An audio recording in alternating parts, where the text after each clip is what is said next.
আজকে আমার নবী দুনিয়াতে নাই। এই সংবাদ যখন গোটা আরবের ভিতরে ছড়িয়ে পড়েছে, সুখে মাতম হয়ে গেছে, এক একজন সাহাবী উন্মাদের মতো এক এক রকমের বুলি বলতেছেন, এক একজন এক এক দিকে ছুটাছুটি করতেছেন।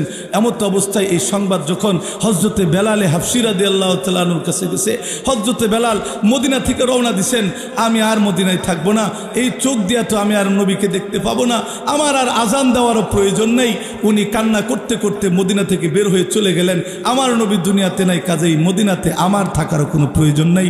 এই সংবাদটা যখন আব্দুল্লাহ ইবনে যায়েদ ইবনে আব্দে রব্বি রাদিয়াল্লাহু তাআলা আনহু খেজুরের বাগানে কাজ করতেছিলেন, যখনই উনার কাছে পৌঁছেছে আল্লাহ রাসূল দুনিয়াতে ইন্তেকাল করেছেন, কুদালটাকে ছেড়ে দিয়ে খেজুরের বাগানের কাজ ছেড়ে দিয়ে বলতেছে, ইয়া আল্লাহ লা আরা আহাদা হাবিবিকা সাল্লাল্লাহু আলাইহি সাল্লাম, আজকের পর থেকে যেহেতু এই দুই চোখ দিয়ে আমার নবীকে আমি দেখতে পারবো না, লা আরা আহাদা বাদা হাবিবি সাল্লাল্লাহু আলাইহি সাল্লাম, তাহলে এই চোখ দিয়া আমি আমার হাবিব ব্যতীত আর কাউকে দেখতে চাই না।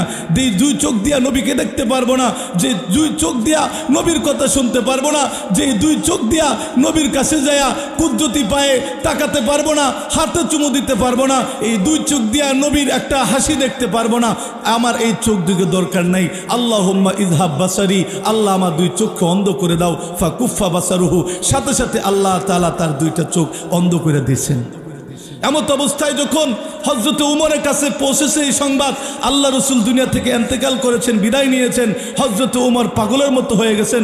বলতেছেন, যে ব্যক্তি বলবে আমার নবী দুনিয়াতে নাই, আমি স্পষ্ট করে বলে দেই তার মাথা তার শরীরের সাথে থাকবে না। হযরত মূসা আলাইহিস সালাতু ওয়াস সালাম যেমন আল্লাহর সাথে তুর পাহাড়ে দেখা করতে যান, কিছুক্ষণ পরে কিছুদিন পরে যখন আবার ফিরে আসেন, ঠিক এমনই আমার নবী আল্লাহর সাথে দেখা করতে গেছেন, আবার এই পুনর ফিরে আসবেন।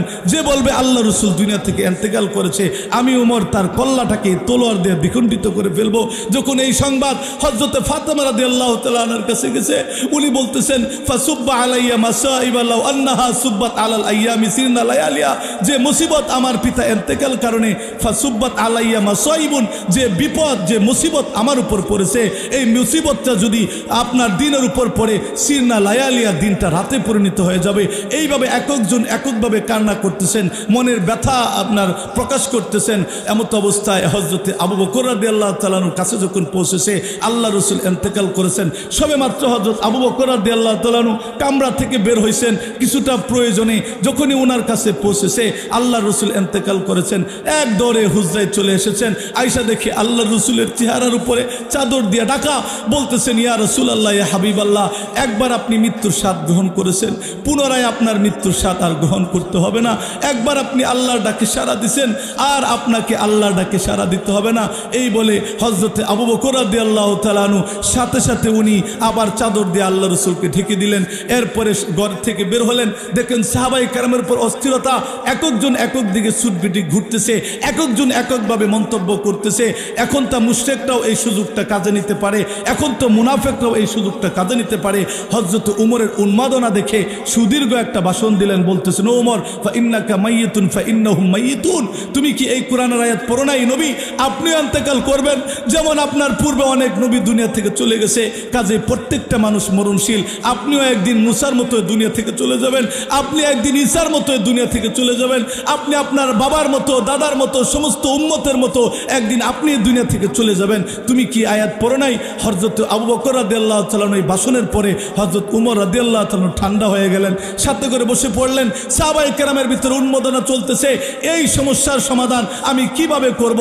হযরতে আবু বকর রাদিয়াল্লাহু তাআলা মদিনার মসজিদে মেম্বরে দাঁড়ায়া সুদীর্ঘ একটা ভাষণ দিলেন। মান কানা ইয়াবুদু মুহাম্মাদান, এই শুনে রাখো, যারা এতদিন পর্যন্ত মুহাম্মদের ইবাদত করেছো তারা শুনে রাখো, ফাকাদ মাতা, মুহাম্মদুর রাসূলুল্লাহ ইন্তেকাল করেছেন। অমান কানা মিনকুম ইয়াবুদুল্লাহ, আর যারা আল্লাহর পক্ষে যারা ইবাদত করেছো, এতদিন পর্যন্ত আল্লাহর ইবাদত যারা করেছো, আবার আল্লাহর ইবাদতই যারা করতে চাও, তাহলে শুনে রাখো, ফা ইন্নাকা হাইয়ুন লা ইয়ামুত, আল্লাহ তাআলা চিরঞ্জীব, কখনো মরবেন না। সুবহানাল্লাহ। এরপরে হযরতে আবু বকর সুদীর্ঘ আরেকটা আয়াত বললেন, কাদ খালাত মিন কাবলিহির রুসুল, এতদিন পর্যন্ত যত নবী আল্লাহ তাআলা সৃষ্টি করেছেন সমস্ত নবীরা চলে গেছেন, এরকম ভাবে আমার নবী দুনিয়া থেকে চলে গেছেন। আফা ইমাতা আও কুতিলা, সুতরাং মুহাম্মদ যদি মৃত্যুবরণ করে অথবা তাকে হত্যা করা হয়, ইন কালাতুম আলা আকাবিকুম, তাহলে কি তোমরা পূর্বের দিনের ভিতরে ফিরে যাবে, যখন তোমরা নারীবাদীর প্রতি আসক্ত ছিলে, যখন এই দেশে মূর্তি পূজা স্থাপন করতা, আইএমএ জাহিলিয়াত নিজেদের সন্তানদেরকে অন্যায়ভাবে হত্যা করত, ডাকাতি করত, একাধিক মূর্তির পূজা করত, তোমরা কি আগের জমানায় ফিরে যাবা? তবে শুনে রেখো, যারা পূর্বের জমানায় ফিরে যাবে, পূর্বের ধর্মে যারা ফিরে যাবে, ফালা ইয়াদুরুল্লাহ শাইআ, এতে আল্লাহ তাআলার কোনো ক্ষতি হবে না, কোনো ক্ষতি হবে না। এইভাবে সাহাবাই কেরাম আমার নবীকে ভালোবাসতেন। ওনার বেদনায় ব্যথিত হয়ে সাহাবাই কেরাম কান্না করেছেন। উহুদের যুদ্ধে আল্লাহর রাসূল ব্যথিত হয়েছেন। মাথার ভিতরে হেলমেট ভেঙে দুইটা হেলমেট তার গালের ভিতরে, দুই গালে ঢুকে গেছে। সাহাবাই কেরাম দৌড়ে আসছেন। হযরতে আবু বকর রাদিয়াল্লাহু তাআলা দৌড়ে আসছেন। হযরতে আব্দুল্লাহ ইবনে জাররা রাদিয়াল্লাহু, উবাইদা ইবনুল জাররা রাদিয়াল্লাহু তাআলা দৌড়ে আসছেন। আয়েশা বলতেছে, আবু বকর তুমি ইসলামের জন্য অনেক মেহনত করেছো, অনেক কষ্ট করেছো, এই সুযোগটা আমাকে নিতে যাও। উবাইদা ইবনুল জাররা রাদিয়াল্লাহু তাআলা আনহু, আল্লাহ রাসূলের দুই গাল দিয়া দুইটা কড়া ঢুকে গেছে, রক্তে প্রবহমান হয়ে গেছে, সারাটা গালে ভিতরে রক্তে রঞ্জিত। হযরতে আবু বকর বলে, উবাইদা বলে, তুমি একটু আমাকে সুযোগ দাও, এই সময় আমি কিছু দিনের কাজ করতে চাই, আল্লাহর রসুলের প্রিয় হতে চাই। আল্লাহর রসুলের গালের ভিতরে করা ছিল, প্রথম কামড়ে করাটা বের করেছেন বটে, সাথে সাথে ওনার একটা দাঁত মোবারক শহীদ হয়ে গেছে। এরপরে যখন আবার দ্বিতীয় গালের ভিতরে সজোরে কামড় দিছে, আবার নিচের আরেকটা দাঁত পড়ে গেছে। এইভাবে উবাইদা ইবনুল জাররা রাদিয়াল্লাহু তাআলা আনহু আল্লাহর রসুলের দুই গাল থেকে দুইটি লোহার কড়া খুললেন, রক্তে প্রবাহমান হচ্ছে। আল্লাহর রসুলের রক্তকে একত্র করার পরে হযরত মালিক ইবনে সিনান রাদিয়াল্লাহু তাআলা দৌড়ায়া আল্লাহর রসুলের দুই গালে চাটুন দিয়া আল্লাহর রসুলের সমস্ত রক্ত সে খেয়ে ফেলছে। এরপরে আল্লাহ রসুল বলতেছেন, মালিক ইবনে সিনান নিজের জন্য জান্নাত ওয়াজিব করে নিছে।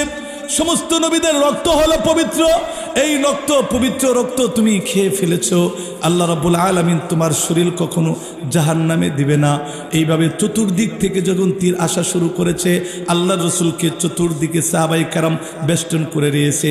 একদিকে মালিক ইবনে সিনান, অপরদিকে উবাইদা ইবনুল জাররা, অপরদিকে হযরতে আবু বকর, অপরদিকে আবু তালহা। এইভাবে আল্লাহর রসুলকে চতুর্দিকে বেষ্টন করে রেখেছে, যাতে একটা তীরের আঘাত আল্লাহর রসুলের গায়ে না পড়ে। সুবহানাল্লাহ বলে। এরপরে যখন গোটা মদিনার ভিতরে খবর পৌঁছেছে আল্লাহ রসুল শহীদ হয়ে গেছেন, মৃত্যুবরণ করেছেন, শয়তান যখন এই খবরটা মদিনার অলিতে গলিতে পৌঁছায় দিছে, এমত অবস্থায় মদিনার ভিতরে সুখের মাতম পড়ে গেছে।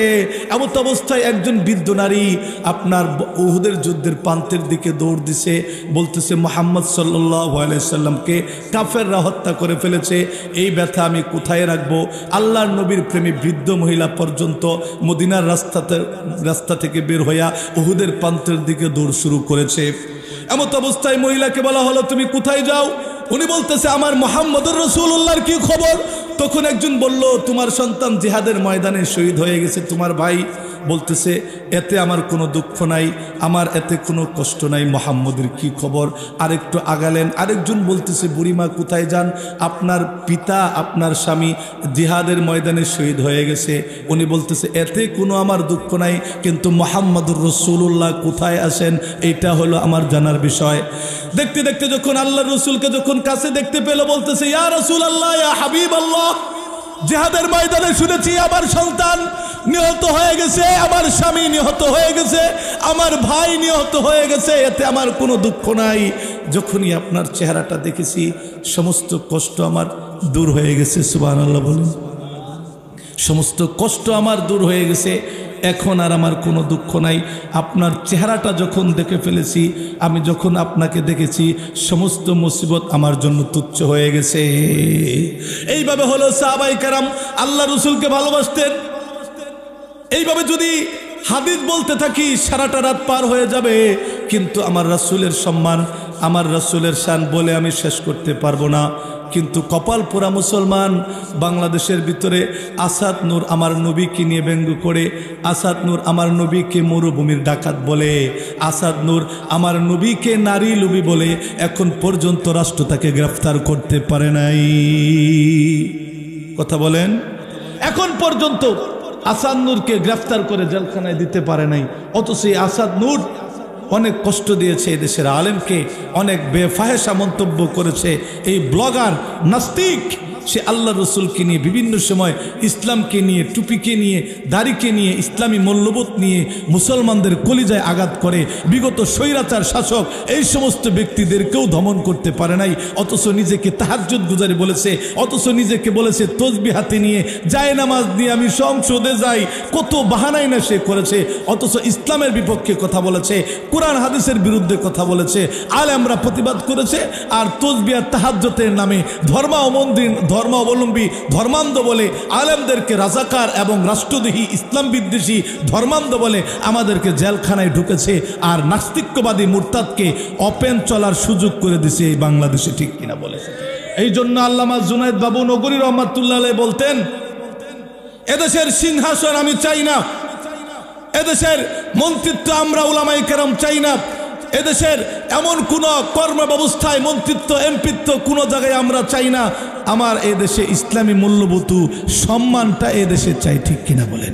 যাতে এই দেশে ওলামায়ে কেরাম কোরআন হাদিসের কথা নির্বিঘ্নে বলতে পারে, যাতে এই দেশে কোরআন হাদিস বিরোধী কোনো সংবিধান, যাতে কোনো সংবিধান রচনা যাতে সংসদে না হয়, কোনো এমপি মন্ত্রী আমলা কামলা যাতে আমার ধর্ম নিয়ে কোরআন হাদিস নিয়ে বেফাহেসা যাতে মন্তব্য না করতে পারে, এদেশে ওলামায়ে কেরাম যাতে নির্বিঘ্নে কোরআন হাদিসের কথা বলতে পারে, এই সুযোগ পটা পর্যন্ত আমরা চেয়েছিলাম নাস্তিক মুক্ত একটা বাংলা হবে, যে বাংলার ভিতরে সমস্ত মানুষ ধর্ম বর্ম নির্বিশেষে সকলেই স্বাধীনভাবে চলতে পারবো, সকলেই স্বাধীনভাবে তার ধর্মের কথা বলতে পারবো। হতে পারে সে হিন্দুত্ববাদীর কথা, হতে পারে সে খ্রিস্ট কথা, হতে পারে সেটা বুদ্ধদের কথা, নির্বিঘ্নে যার যার মতো তার দিনের কথা, রাষ্ট্রের কথা সমাজে উন্মুক্ত বলতে পারবো। ইস্কনকে সুযোগ দিছে, বুদ্ধদেরকে সুযোগ দিছে, এই সমস্ত নাস্তিকবাদীদেরকে তাদের উন্মুক্ত কথা বলার সুযোগ দিছে। কিন্তু আলেমরা যখন প্রতিবাদ করেছে, আলেমদের মুখে তালা মেরে মাইক কেড়ে নিয়েছে, আলেমদেরকে মিথ্যা মামলা দিয়া বছর পর বছর জেলখানায় আবদ্ধ করেছে, ইমামদের চাকরি চলে গেছে, খতিবদের চাকরি চলে গেছে, আলেমদেরকে রাতের আধারে পিটানো হয়েছে, হত্যা করা হয়েছে। এইভাবে ইসলামপন্থী মানুষের উপর স্বৈরাচার সরকার প্রতিনিয়ত আলেমদের উপর অত্যাচার করেছে। ঠিক কিনা বলেন? কিন্তু আমরা চেয়েছিলাম, আমরা যে দল করি না কেন, আমরা তো মুসলমানের সন্তান। কি বলেন আপনারা? আমরা তো মুসলমানের সন্তান না? আপনি অস্বীকার করতে পারবেন? আওয়ামী লীগকে কি আপনি কাফের বলতে পারবেন? বিএনপিকে কাফের বলতে পারবেন? জাতীয় পার্টিকে কাফের বলতে পারবেন? রাজনীতি এক জিনিস আর ইসলাম আর এক জিনিস, এই দুইটাকে ডিভাইডেড করছে। দেশের জন্য স্বৈরাচারী পক্ষ অবলম্বন করেছে, ক্ষমতার জন্য মানুষের উপর জুলুম করছে, কিন্তু কোরআন হাদিসে কাউরে তো অস্বীকার করছে না। কি বলেন আপনারা? এজন্য কাফের বলা যাচ্ছে না, কিন্তু তারা কাফেরদের, নাস্তিকদের, দাদা বাবুদের গোলামি করেছে। ঠিক কিনা বলে? মুনাফেক ছিল না, এটা মুনাফেকদেরকে সহযোগিতা করেছে। নিজেকে আব্দুল মমিন, আব্দুল করিম, সুন্দর নাম, নিজেকে মুসলমান দাবি করে জুমার নামাজেও গেছে, হজও করছে, উমরাও করছে, কোনো কিছু বাদ থুইছে না। কথা বলেন না কেন? কোনো কিছু বাদ থুইছে? নেতায় প্রতি বছর একটা করে উমরা করে, মনে করে টিন চুরি করছি, বিজিবের মাল চুরি করছি, রড চুরি করছি, কল চুরি করছি, রাতে ভোট দিছি। উমরা করলে, হজ করলে মনে হয় একদম পবিত্র হয়ে যাবো, এই জন্য প্রতি বছরই নেতারা উমরা করছে। দেখছেন না মোবাইলে? বইয়ের ফটো, মেয়ের ফটো, এই যে উঠলাম, এই ফ্লাইটে গেলাম, এই খেজুর খাওয়া দেখাইছে, আল্লাহর ঘর জিয়ারত করা দেখাইছে, নবীর রোজা মুবারক জিয়ারত করা দেখাইছে। ওই জায়গায় গেলেই কি পবিত্র হওয়া যাবে যদি দিল পরিষ্কার না হয়?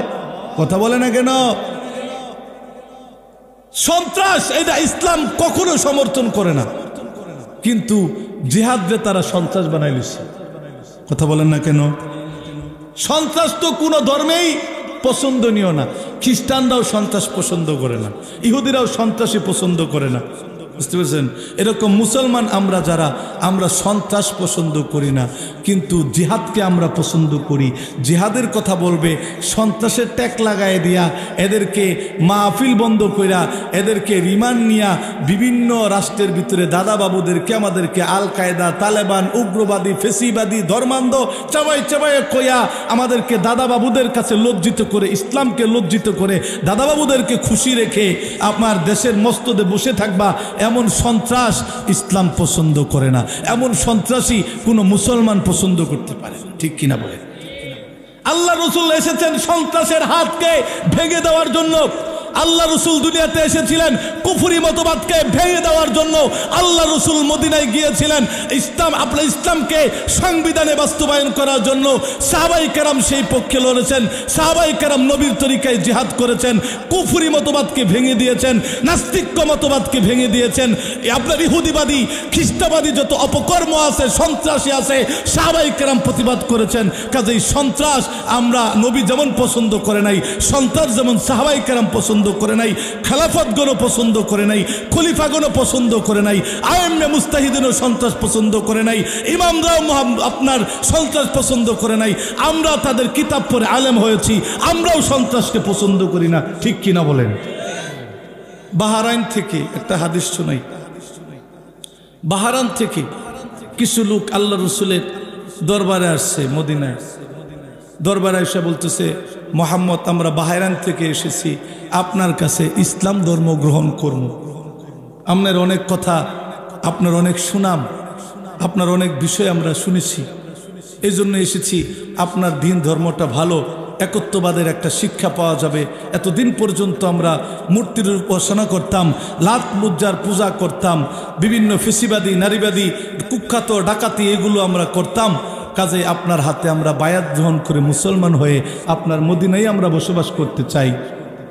আল্লাহ রসুল অনুমতি দিলেন, তাদেরকে মুসলমান করলেন, ঈমান আনয়ন করলেন, বললেন এখন তোমরা নিরাপদ, যেহেতু ঈমান গ্রহণ করেছো, এখন তোমরা ভাই ভাই। সুবহানাল্লাহ বলি, এখন তোমরা কি ভাই ভাই। ইসলাম ভ্রাতৃত্ববাদ শিখায়, ইসলাম মানুষের অন্তরকে পরিশুদ্ধ করে, ইসলাম একজন আরেকজনের সাথে সম্পর্ক জুড়ে দেয়। ইসলাম কখনো ডিভাইডেড করে না, ইসলামের কখনো বৈষম্য তাকে পছন্দ করে না। আমরা উলামায়ে কেরামও বৈষম্যকে পছন্দ করি না। কথা বলেন না কেন?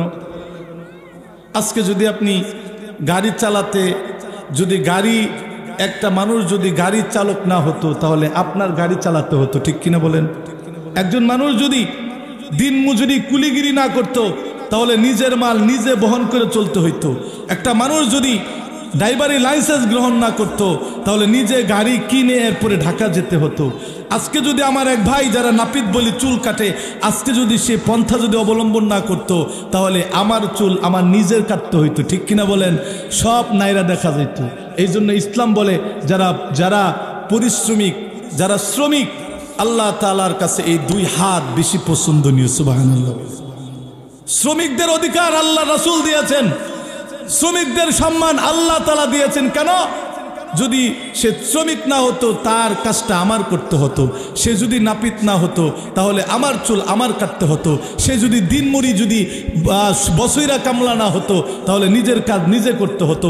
আজকে যদি সে দর্জিগিরি না শিখতো, না কাজ করতে হইতো, নিজের জামা কাপড় নিজে কাইটা পাঞ্জাবি আপনার লঙ্গি প্যান্ট বানাতে হতো। বোঝা গেল কি ইসলামের ভিতরে কোনো বৈষম্য নাই, ঠিক কিনা বলেন? আল্লাহ রাসূল এই কথা বলেছেন, ইন্নাল্লাহা লা ইয়ানজুরু ইলা আজসামিকুম ওয়া সুওয়ারিকুম। আল্লাহ তাআলা তোমাদের শরীর দেখে না, তোমাদের চেহারা দেখে না, তোমাদের শরীর কালো না শ্যামলা না সুন্দর, তোমাদের চেহারা লম্বা না বাইট্টা না গুডুল, এটা আল্লাহ তাআলা দেখে না।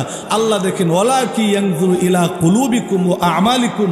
আল্লাহ তাআলা তোমাদের কলব দেখেন, তোমাদের আমল দেখেন। সুবহানাল্লাহ। কুরআন হাদিসের কোথাও পাবেন না শ্রমিক হইছো দেখা, তুমি নাপিত হইছো দেখা, মেতর হইছো দেখা জান্নাতের একদম নিচে বা জান্নাতের সবচেয়ে নিম্নমানের জান্নাত তোমাকে দেওয়া হবে, এমন কোন হাদিস আছে? আর তুমি বড় মুফতি হইছো, বড় আলেম হইছো, বড় আল্লাহ হইছো দেখা তোমার একেবারে এটা হইছো দেখে তোমার একেবারে আরশে আজিমে পৌঁছাই দিমু, তাই নয়। আমলের বিনিময়ে, আমলের স্তরে জান্নাতের স্তর মানুষের নির্ধারণ হবে। এটা নাফিতও বুঝি না, কামলাও বুঝি না, আলেমও বুঝি না, মুফতিও বুঝি না, বক্তাও বুঝি না, মুতামিমও বুঝি না। যে যেমন আমল করবে সেই আমলের গুণে তার জান্নাতের ব্যবস্থা হবে। সুবহানাল্লাহ বলে যে আল্লাহ রাসূলের দরবারে ঈমান আনছে, ঈমান আনার পরে আবার ধর্মান্তরিত হয়ে গেল। কিভাবে? হঠাৎ করে তাদের পেটের পীড়া, আমরা বাংলাতে বলি আমের আশা, না আমেশা, বাংলাতে আমরা কি কই? আমেশা মানে আমের আশা। কিন্তু ডাক্তার বলে যে পায়খানা ঢিল হয়ে গেলে আম খাওয়া যাবে না, কাঁঠাল খাওয়া যাবে না, কিন্তু ওটার নাম দিছি কি আমরা আমেশা। তো এখন পেটের পীড়া হয়ে গেছে, আমেশা হয়ে গেছে। বলতেছি ইয়া রাসূলুল্লাহ, ইয়া হাবিবাল্লাহ, আমরা তো গ্রামের মানুষ, স্বচ্ছ বাতাস, স্বচ্ছ খাবার, ঘোরাফেরা করি। এখন এই মদিনা শহরে আইসা আমাদের আবহাওয়া আঙ্গর অনুকূলের বাইরে চলে গেছে। ইয়া রাসূলুল্লাহ, আমাদেরকে একটু চিকিৎসা দেন। আল্লাহ রসুল বললেন, যাও, গ্রামের ভিতরে আমার উটের রাখাল আছে, বকরির রাখাল আছে, ওই জায়গায় যাও, খাবা, মাঝে মধ্যে একটু প্রস্রাবের ফুটা খাবা। সুবহানাল্লাহ বলেন না? প্রস্রাবের কি খাবা? ফুটা। আর কি খাবা? উটের দুধ। তাহলে তোমাদের পেটের আমের আশা কি হয়ে যাবে? ভালো হয়ে যাবে। তো এই সাহাবীরা নতুন ঈমান আনছে, তাদের মনের ভিতরে কি ছিল এটা তো কেউ জানে না। নবীরাও গায়েব জানে না, আমরা হুজুররাও গায়েব জানি না। কোনো পীর সাহেব যদি কয় এটা সেটা সেটা সেটা, এটা আপনারা বিশ্বাস করবেন না, ঠিক কিনা বলেন? কোনো কবিরাজ যদি বলে আপনার মোটর সাইকেল কই আছে, আমি কয়ে দিবার হামু, কবান তুই 1 নাম্বার বন্ড। মোবাইল হারাই গেছে, অনেক কিছু হারাই গেছে, গয়না নিছে, কয়ে চিন্তা করবেন না, গয়না কয়ে আছে আমি আপনারা কয়ে দিব, যাবেন আর অনু পাবেন। এটা অনুমানিক কথা, তাকমা লাগানো কথা।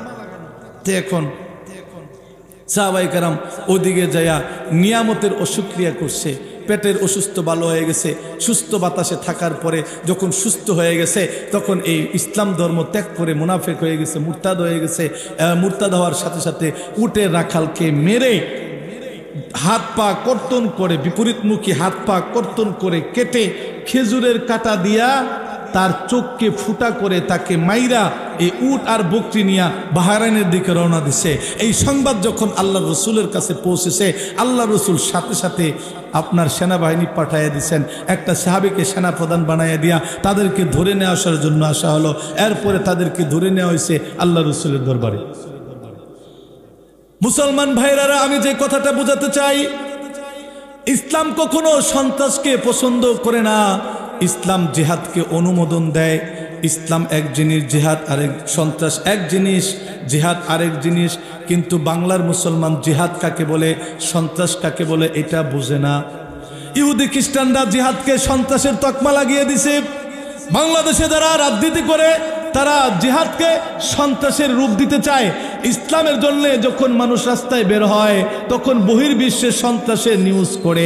ইসলামের জন্যে, দিনের জন্যে, নবীর ইজ্জতের জন্যে, দেশের সংবিধান কোরআন হাদিসের বিরুদ্ধে যদি চলে যায়, সংবিধান সংশোধনের জন্য যখন উলামায়ে কেরামের নেতৃত্বে তৌহিদি জনতা রাস্তায় বের হয়, স্লোগান দেয় নারায়ে তাকবীর, আল্লাহু আকবার। বলেন নারায়ে তাকবীর, আল্লাহু আকবার, নারায়ে তাকবীর।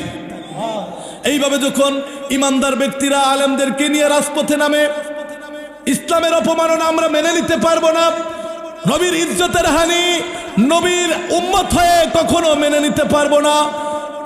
ইমামদেরকে, আলেমদেরকে নির্বিঘ্নে গুলি করা হবে, তাদেরকে জেলখানায় বছরের পর বছর বন্ধ করে রাখা হবে। আমরা মুসলমানেরা এটা কখনো মেনে নিতে পারবো না। এই বলে যখন আমরা আপনারা মিলে যখন রাস্তায় বের হই, ইমানদারেরা, নামাজিরা, তখন সরকার, নাস্তিক্যবাদী সরকার, স্বৈরাচার সরকার, ইসলাম বিদ্বেষী সরকাররা তাদের হেডলাইনে দেয় আমার দেশে তালেবানে মাথা ছাড়া দিছে, আমার দেশে আফগানিস্তানের মাথা ছাড়া দিছে, আমার দেশের জঙ্গিবাদীরা, উগ্রবাদীরা, ধর্মান্ধরা এই সংসদ কেড়ে নিতে চায়। বাংলাদেশের ভিতরে তারা মানিব্যাগ চুরি থেকে শুরু করে রাষ্ট্র ক্ষমতায় চলে যেতে চায়। রাষ্ট্রের সংবিধান বিরোধী আচার আচরণ লঙ্ঘন করেছে।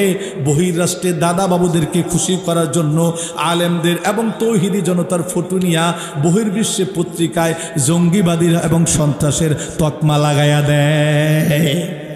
এই তকমা এই জন্য লাগায়, ইহুদি খ্রিস্টানরা, আমেরিকারা যখন দেখে দেশের ভিতরে জঙ্গি হারা দিছে, আলেমরা এই দেশ দখল করতে চায়, আলেমরা ইসলামী খেলাফত বাস্তবায়ন করতে চায়, নবীর ইজ্জত হেফাজত করতে চায়, নবীর ইজ্জত, আল্লাহর কালামকে বুলন্দ করতে চায়, তখন তারা বলে এই আমাদের মারতে হবে না, আমাদের কিছু করতে হবে না, ওই দেশের সরকার হইল আমার গোলাম, কাজে আমি যেভাবে বলবো সেভাবেই হবে। এত দিন পর্যন্ত যে আলেমদেরকে কষ্ট দেওয়া হয়েছে, ইসলামপন্থী জামাতে ইসলাম থেকে শুরু করে ইসলামী আন্দোলন, বাংলাদেশ খেলাফত মজলিসের যত ইসলামী দলের নেতাগুলো এতদিন পর্যন্ত প্রতিবাদ করেছে, তাদেরকে জেলখানায় নিয়া, তাদেরকে রিমান্ডে নিয়া, বেড়া হলো 26 ইঞ্চি, হেলমেট দিচ্ছে 17 ইঞ্চি। কথা বলেন না কেন? বেড়া হলো কয় ইঞ্চি? 26 ইঞ্চি, হেলমেট দিছে 16 ইঞ্চি। এখন হাতেও করা, কোমরের রশি, পায়ে বেরি, হেলমেট দিছে, গলা পর্যন্ত দেখা যায় না। দেখছেন নি আদালতে? আলেমদেরকে যখন আদালতে তোলা হয়, কেননা প্রত্যেকটা রাষ্ট্রের ভিতরে বিভিন্ন গোয়েন্দা সংস্থা থাকে, দেশের ভিতরে বিভিন্নভাবে আলেমদেরকে কাঠগড়ায় ঘন্টার পর ঘন্টা আদার করায়া আলেমদেরকে গরুর রশি, হাতের ভিতরে গরুর রশি, কোমরের রশি, এভাবে হাতে বেরি, পায়ে সিগল, হেলমেট দিয়া, হাতে লাঠি দিয়া আদালতে দাঁড় করায়। আর এই ফটোগুলো যখন বহির্বিশ্বে যায়, তার দাদা বাবুরা খুশি হয়, ঠিক কিনা বলেন? এদেশে গরু চোরকেও হাতে বেরি পড়ায় না, এদেশে সন্ত্রাসীকেও হাতে শুধু একটা হ্যান্ডকাপ পরায়। কত হাসি খুশি, কত আনন্দ! যে পরিমাণ জেলখানার ভিতরে তাদেরকে স্বাচ্ছন্দ্য বোধ অধিকার দেওয়া হয়, কিন্তু আলেমদেরকে এমন কুঠুরির ভিতরে, আলেমদেরকে এমন স্থানে রাখা হয়, শয়তানও ঢুকতে ভয় পায়। কথা বলেন না? এদেশের রাজনীতিবিদরা কত প্রমোট নিয়ে জেলখানায় থাকে, এদেশের রাজনীতিবিদরা বিভিন্ন অসুস্থতা দেখায়া হাসপাতালের বেডে থাকে, এদেশের রাজনীতিবিদরা হোটেল থেকে খাবার পায়, বিভিন্ন মদ পর্যন্ত তাদের জন্য সরবরাহ করা হয়, তাদের রুমের ভিতরে টিভি পর্যন্ত দিয়ে দেয় রাজনৈতিক পটুগলে। কিন্তু উলামায়ে কেরাম এবং ইসলামী রাজনীতিবিদ কোনো মানুষ যদি জেলখানায় যায়, এমন অন্ধকারের ভিতরে রাখে, পা পর্যন্ত দেখা যায় না। শুধু তাই নয়, বঙ্গভবনের ভিতরে আয়না গর্তন কইরা গণকবর দিয়া এইভাবে ইসলাম মানা মানুষদেরকে এতদিন পর্যন্ত স্বৈরাচারের ভূমিকা পালন করেছে। কাজেই তারা করেছে সন্ত্রাসী, আর সন্ত্রাসীর তকমা দিছে আঙ্গরে।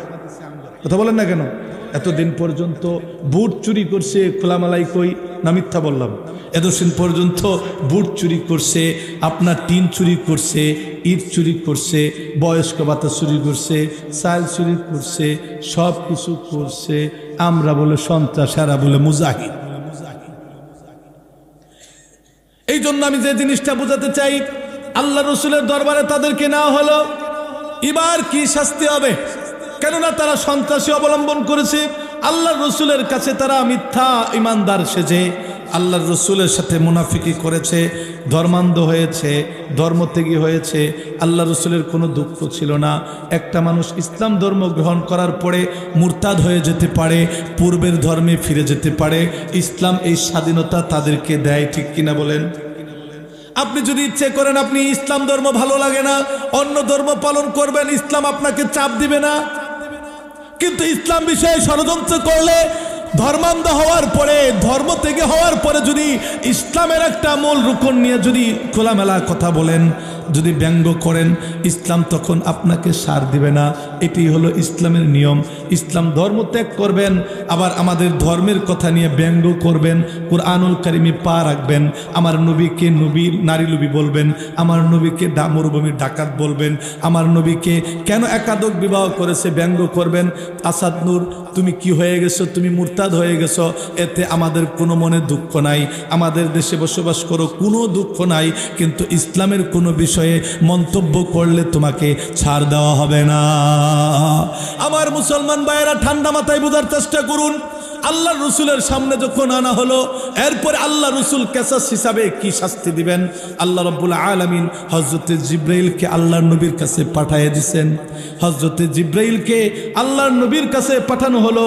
আল্লাহর নবীকে বলা হলো, ও নবী, এদের শাস্তির জন্য আল্লাহ তাআলা আয়াতে কারিমা নাজিল করে দিয়েছেন। সুবহানাল্লাহ বলেন। ইন্নামা জাযাউল্লাযীনা ইউহারিবুনাল্লাহ ওয়া রাসূলাহু ওয়া ইয়াসআউনা ফিল আরদি ফাসাদান আই ইউকাত্তালু আও ইউসাল্লাবু আও তুকাত্তা আইদিহিম ওয়া আরজুলুহুম মিন খিলাফ। আল্লাহ বলেন, তারা যেহেতু এই আপনার উটের রাখালকে হত্যা করেছে, তারা যেহেতু তার অঙ্গ প্রত্যঙ্গ বিপরীত মুখে কর্তন করেছে, তারা যেহেতু খেজুরের কাঁটা দিয়ে তাদের চোখ ফুটো করে দিছে, কাজেই যেইভাবে তাকে হত্যা করা হয়েছে সেইভাবেই তাদের কেসাস নেওয়া হবে। এই জন্য আল্লাহ বলেন, যারা জমিনের ভিতরে সন্ত্রাস করে, আল্লাহ এবং রাসূলের বিরুদ্ধে সন্ত্রাসী করে, কোরআন এবং হাদিসের বিরুদ্ধে সন্ত্রাসী করে, আল্লাহ রাব্বুল আলামিন তাদের শাস্তির কথা বললেন। ইন্নামা জাযাউল্লাযীনা ইউহারিবুনাল্লাহা ওয়া রাসূলাহু, যারা আল্লাহ এবং রাসূলের বিরোধিতা করে, যুদ্ধ ঘোষণা করে, ওয়া ইয়াসআউনা ফিল আরদি ফাসাদান, যারা জমিনের ভিতরে ফাসাদ সৃষ্টি করে, সন্ত্রাসী করে, আল্লাহ বলেন ইউকাত্তালু, তাকে হত্যা করা হবে, আও ইউসাল্লাবু, অথবা শুলিতে চড়ানো হবে, আও তুকাত্তা আইদিহিম ওয়া আরজুলুহুম মিন খিলাফ, অথবা তাদের হাত পা বিপরীতমুখী কর্তন করা হবে, আও ইনফাউ মিনাল আরদি, অথবা তাদেরকে জেলখানায় আবদ্ধ করা হবে, দেশান্তর করা হবে। যালিকা লাহুম খিজয়ুন ফিদ দুনিয়া, এটা হলো তাদের জন্য দুনিয়ার শাস্তি, এবং আখিরাতে আমি আল্লাহ তাআলা তাদের জন্য শাস্তির ব্যবস্থা করে রাখছি। সন্ত্রাস, ইসলাম কখনো সন্ত্রাসকে বৈধ দেয় না।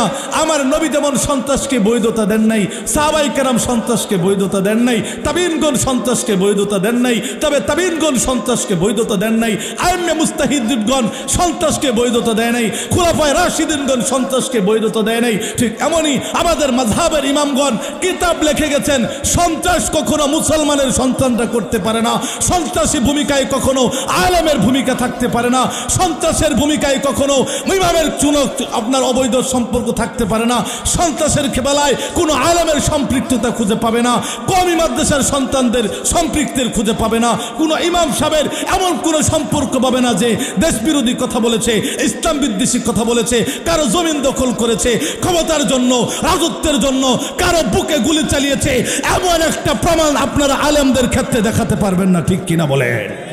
কাজেই সন্ত্রাসী, এই জয় বাংলা কৃষ্ণ আরেক গায়েব হয়ে যাবে। আমি ভাবছিলাম জয় বাংলায় কইল নাকি, এখন এই জয় বাংলাটা মানুষ শুনলে হাসে, কথা বলে না কেন? এই দেশ বঙ্গবন্ধুর দেশ না।